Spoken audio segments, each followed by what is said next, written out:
With warmer weather comes a pretty stern reminder: do not leave your kids in hot cars. According to the National Highway and Traffic Safety Administration, nearly 1,000 children have died in hot cars over the past 25 years.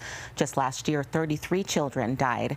Now, when it's only 70 degrees outside, your car can reach 115 degrees inside. So joining us now is Melanie Wuzzardo. She's with Swedish Medical Center. Thank you so much for being here with us, Melanie. Yeah, thank you for having me. This is so important that we discuss this. So first of all, what are some of your recommendations for parents? Sure. So not only are kids dying in cars because they're left in cars, but also because they crawl or get into a car. In fact, about 25% of those hot car deaths are from that specific type of scenario. So we really want to make sure that you're educating your children about the dangers of getting into a car. Keep your car locked year-round, and just really make sure that you're keeping your keys up in an area that they can't reach them. I was going to ask, what is the best way to talk to your kids about it? Yeah, I think just a very frank conversation that it's never safe to be in a car without an adult.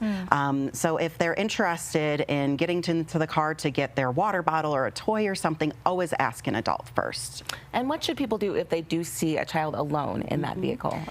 Yeah, good question. So if you see a child alone in a vehicle, the first thing you want to ask yourself is the child responsive? Do they look okay, or do they look in distress? If the child looks like they're not in distress, then the next step is going to be to try and locate the parent or caregiver of the child. So if you can announce over an intercom where you're at, do that. Do not leave the child unattended at any point, so you'll ask somebody else to do that.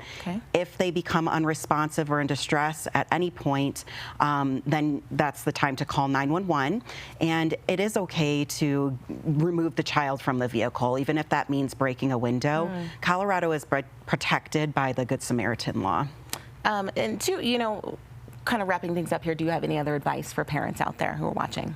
Yeah, so I would say child care providers, if your kid goes to a child care provider, then you want to kind of have a communication with them. Let them know that if I don't show up one day when I'm expected to drop my kid off, then please call me and let me know, because that is a scenario that we see, unfortunately, is that a parent just goes into their own space where they're just going straight to work, and they forget to make that stop at daycare and end up leaving the child in the car.